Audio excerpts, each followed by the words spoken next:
Hey everybody, I got this Gorilla wood filler a couple days ago and used it to do some repairs in my door casings.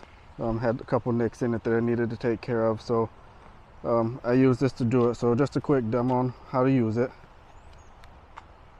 So you see, you open it up here, it's kind of pasty. Just grab your putty knife, kind of give it a little mix, knead it a little bit. You just take a little bit,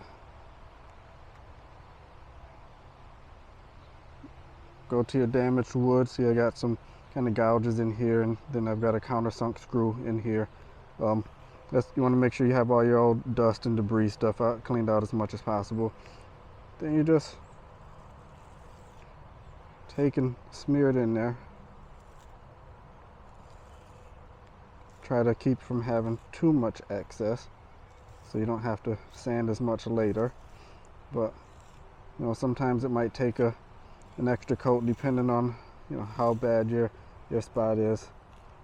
For the most part, this one here, it's small, so should be able to pretty much get it in one coat. So go different direction, make sure you got it worked in there, get it filled.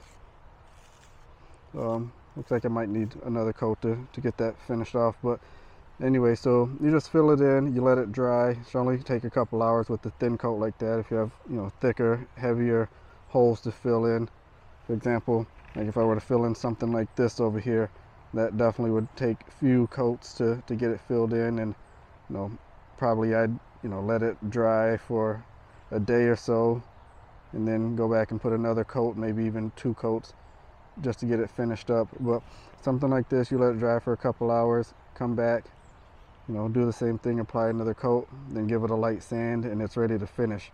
It works good for either paint or stain or anything. And also you can use this stuff either for interior or exterior, but just want to make sure if you use it for outside, again, that you make sure you go ahead and finish it with something that's compatible to be used outside, so you won't have any problems with it later. All right, and that's it. Thanks.